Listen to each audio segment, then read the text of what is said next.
Kailangang pagbutihin ang financial literacy ayon sa isang senador.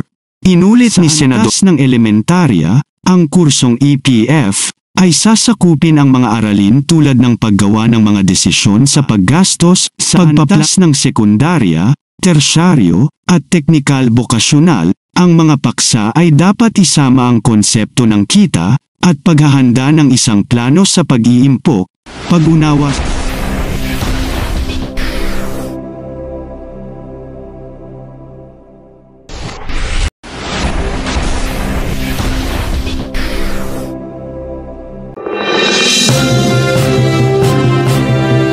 Magandang araw po mga kaguro.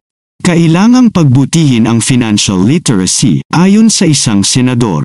Inulit ni Senador Sherwin Gatchalian ang pangangailangan na pahusayin ang financial literacy ng mga Pilipino, kung saan ang mga aktibidad sa pananalapi at insurance ay nangunguna sa mga nag-aambag sa paglago ng bansa sa buong taon noong nakaraang taon.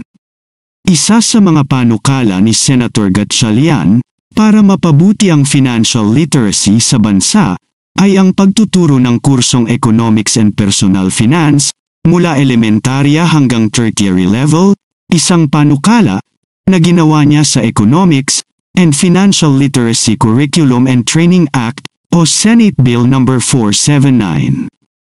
Habang patuloy na lumalaki ang kontribusyon ng financial activities sa paglago ng ating ekonomiya, mahalagang tiyakin din nating may sapat na kaalaman ang ating mga kababayan pagdating sa mga usaping ito.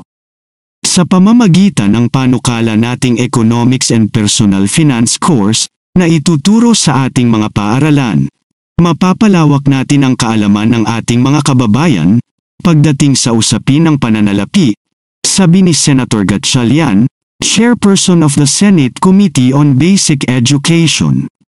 Batay Saturday 2021 Financial Inclusion Survey ng Bangko Sentral ng Pilipinas, 2% lang ng mga Pilipino ang makakasagot sa lahat ng 6 na pangunahing tanong tungkol sa financial literacy, habang 69% ang nakasagot ng tama sa kalahati ng 6 na tanong.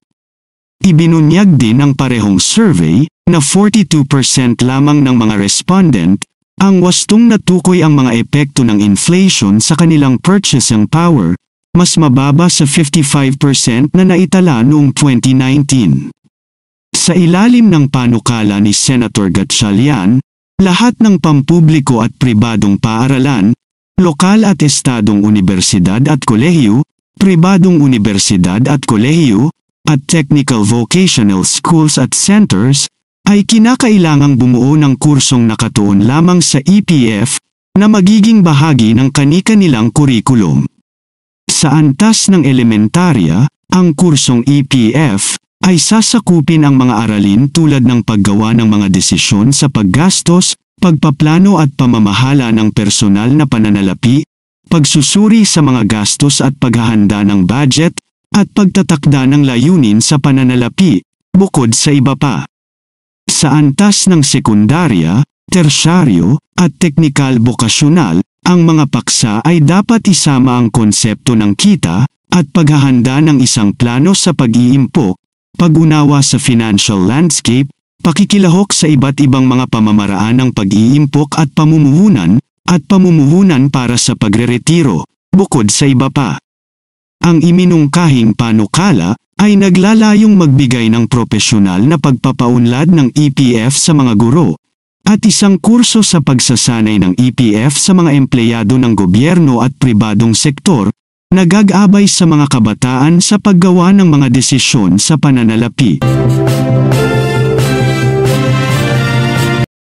Kung meron man kayong mga komento tungkol sa mga isyong ito, maaari kayong magbigay ng mga reaksyon sa comment section na makikita sa ibaba ng bidyong ito.